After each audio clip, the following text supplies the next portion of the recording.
চামগুৰিৰ যুৱ নেতা মুজিবুৰ ৰহমানৰ নেতৃত্বত অনুষ্ঠিত হোৱা এই সভাখনত জাকে জাকে কংগ্ৰেছ কৰ্মীয়ে ভাৰতীয় জনতা পাৰ্টিত যোগদান কৰা দেখা গ'ল।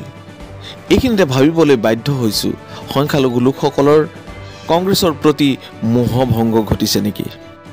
চামগুৰি সমষ্টিত নতুনকৈ অন্তৰ্ভুক্ত হোৱা নগাঁও চহৰৰ দাঁতিকাষৰীয়া এইখন ভকত গাঁও পঞ্চায়ত আৰু ইয়াত ৯৯% লোকেই কংগ্ৰেছী লোক বুলি জনা গৈছিল। কিন্তু এয়া এখন বিজেপিৰ যোগদান সভাত চাওক, ৯৯% সংখ্যালঘু লোকেৰে পৰিবেষ্টিত এই ঠাইখনত আজি বিজেপিৰ ৰণডংকা বাজিছে। সিদিনা লোকসভাৰ নিৰ্বাচনত ইয়াৰে অধিকাংশ লোকেই প্ৰদ্যুৎ বৰদলৈ অৰ্থাৎ কংগ্ৰেছক ভোটদান কৰিছিল। কিন্তু বৰ্তমান এই সকল লোক বিজেপিৰ প্ৰতি আকৰ্ষিত হোৱা দেখা গৈছে। আমাৰ কাৰণে জিকে, আমি সৰু সুৰা মানুহৰ কাৰণে জিকে। আমি চাওক, এই যোৱা MP ইলেকশ্যনত প্ৰদ্যুৎ বৰদলৈক আনি জিকাই দিলোঁ। আমি ক'তো অফিচ কৰিবলৈ জেগা নাপায়, মোৰ ঘৰত আনি অফিচ দিলোঁ। মোৰ অন্ততঃ মোৰ পঞ্চায়তত নহয়, মই ঘৰত আনি অফিচ কৰাই দিলোঁ। জিকাৰ পিছৰ পৰা যে মতিন চৌধুৰী মানুহটো আছেনে, যিয়ে আছেনে, এটা খবৰ লৈ মোকেই নহয় কাকো এটা খবৰ ল'বলৈ অহা নাই। এনেকুৱা লিডাৰ আমাক নালাগে। সভাত উপস্থিত থকা আমাৰ ভকতগাঁও আৰু বৰবেটি এই দুয়োটা গাঁও পঞ্চায়তৰ প্ৰভাৰীসকল, মঞ্চত উপবিষ্ট ৰেজিয়া চুলতানা ডাঙৰীয়ানী, মঞ্চত উপবিষ্ট মুৰব্বীসকল, সভাত উপস্থিত এই অঞ্চলৰ বয়োজ্যেষ্ঠ মুৰব্বীসকল, আই মাতৃসকল, যুৱক বন্ধুসকল আৰু আজি আমাৰ দলত যোগদান কৰিবলৈ অহা মোৰ শুভাকাংক্ষী ৰাইজ, উপস্থিত সন্মানীয় সদন, আজি পোন প্ৰথম এই অঞ্চলত আহিছোঁ। এই ভকতগাঁও আৰু বৰবেটি অঞ্চল আপোনালোকৰ এই দুইটা পঞ্চায়ত আগতে আমাৰ নগাঁও সদৰ সমষ্টিৰ অন্তৰ্ভুক্ত আছিলে। ডিলিমিটেশ্যনৰ পিছত যিহেতু আপোনালোক এতিয়া আমাৰ লগত চামগুৰি সমষ্টিৰ অন্তৰ্গত হৈছে, গতিকে এই অঞ্চলতো আমাৰ দলীয় প্ৰচাৰ আৰু প্ৰসাৰ বৃদ্ধি কৰিবৰ কাৰণে আমাৰ জিলা সমিতিয়ে কওক, প্ৰদেশ সমিতিয়ে কওক, আমাৰ ওপৰত দায়িত্ব ন্যস্ত কৰিছে। গতিকে আপোনালোকক লগ পাবৰ কাৰণে প্ৰথম আজি এইখন ৰাজহুৱা সভা এই চিলুগুৰিত অনুষ্ঠিত হৈছে।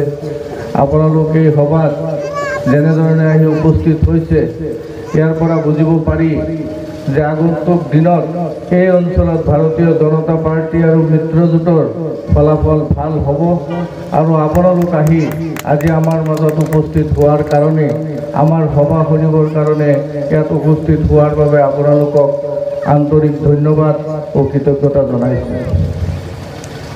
শ্ৰদ্ধাৰ ৰাইজ, আপোনালোক আগতে এই কিছুদিন আগতে আপোনালোক আমাৰ নগাঁও সদৰ সমষ্টিৰ অন্তৰ্ভুক্ত আছিলে আৰু আমি আছিলোঁ চামগুৰি সমষ্টিৰ অন্তৰ্ভুক্ত মানুহ।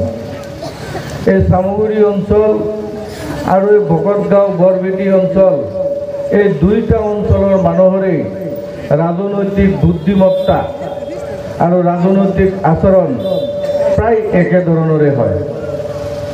বিগত 25টা বছৰ কাল আমাৰ ইয়াত কংগ্ৰেছ দলে শাসন কৰিছে। কংগ্ৰেছ দলে শাসন কৰিছিলে 25 বছৰ। আমাৰ তাত এই চামগুৰি সমষ্টিত মাননীয় ৰকিবুল হুছেইন ডাঙৰীয়া 15 বছৰৰ মন্ত্ৰী আছিল। তেওঁ 10 বছৰৰ MLA। ইয়াৰ আগতে তেখেতৰ পিতৃ নুৰুল হুছেইন ডাঙৰীয়াও আমাৰ বিজেপি চৰকাৰ প্ৰতিষ্ঠা হ'ল। তাৰ পিছৰ পৰাহে চামগুৰি সমষ্টিত লাহে লাহে ভাৰতপথৰ উন্নয়ন হ'বলৈ আৰম্ভ কৰিছে। বাপেক পুতেকে কৰা 35 বছৰ ৰাজত্বকালত আমাৰ চামগুৰি সমষ্টিত কোনো এটা ৰাস্তা উন্নয়ন হোৱা নাছিলে। কিন্তু বিজেপি চৰকাৰ অহাৰ পিছত মাননীয় সৰ্বানন্দ সোণোৱাল মুখ্যমন্ত্ৰী হোৱাৰ পিছতেই আপোনালোকৰ এই নগাঁও চহৰৰ পৰা একেবাৰে নলতলিলৈকে চামগুৰি সমষ্টিৰ মাজেৰে যিখন ৰাস্তা গৈছে, সেই ৰাস্তাখন 2 লেন কৰিছে। কিছুদিনৰ ভিতৰতেই সেই ৰাস্তাখনো আমাৰ 4 লেন হৈছে। আমাৰ সমষ্টিত এতিয়া বিগত 8 বছৰে বিভিন্ন ধৰণৰ ৰাস্তা ঘাটৰ কাম কাজ আৰম্ভ হৈছে। আমাৰ সমষ্টিৰ মানুহে টকা পইচা নিদিয়াকে এতিয়া বিভিন্নজনে একেবাৰে দুখীয়াতকৈ দুখীয়া মানুহে চাকৰি বাকৰি পোৱা আৰম্ভ কৰিছে। বিগত 25 বছৰৰ যি সামগ্ৰী আছিলে সেই সামগ্ৰী আৰু আজিৰ যি সামগ্ৰী তাৰ মাজত বৃহৎ পাৰ্থক্য আছে। কিন্তু আমি এই ভকতগাঁও বৰবেটি আৰু সামগ্ৰীৰ মানুহে সদায় আমি স্বাধীনতাৰ পিছৰ পৰাই আমি কংগ্ৰেছ দলক সমৰ্থন কৰি আহিছোঁ। আমি ভাবিছোঁ যে কংগ্ৰেছ দল আমাৰ নিজৰ দল, কংগ্ৰেছ দল আমাৰ পৈতৃক সম্পত্তিৰ নিচিনা কংগ্ৰেছে আমাক ব্যৱহাৰ কৰি আহিছে। আমি যে জন্মৰ পিছত আমাৰ মুছলমান মানুহখিনি কেনেকৈ যে কংগ্ৰেছত সোমাই গ'ল কোনেও ক'ব নোৱাৰে। সৰুতে আমি যেতিয়া খেলা ধূলা কৰোঁ তেতিয়া কংগ্ৰেছৰ পতাকা লৈ ইফাল সিফাল ঘূৰি থাকোঁ। ক'ৰবাত যদি কংগ্ৰেছৰ মিটিং হয় আমি গৈ উপস্থিত হওঁ। লাহে লাহে আমি গৈ কংগ্ৰেছৰ কাৰ্যকৰ্তা হৈ গ'লোঁ। এটা সময়ত গৈ আমি কংগ্ৰেছৰ লিডাৰ হৈ গ'লোঁ।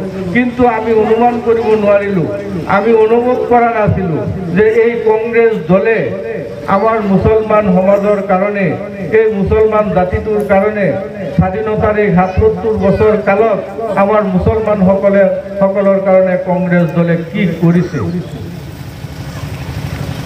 যদি মুছলমানসকলৰ কাৰণে, যদি মুছলমান ৰাইজক যদি ঠগিছে, লাঞ্ছনা বঞ্চনা দিছে, মুছলমান সমাজৰ যদি ক্ষতি কৰিছে, তেনেকুৱা যদি কোনো দল ভাৰতবৰ্ষত আছে সেই দলৰ নাম হৈছে কংগ্ৰেছ।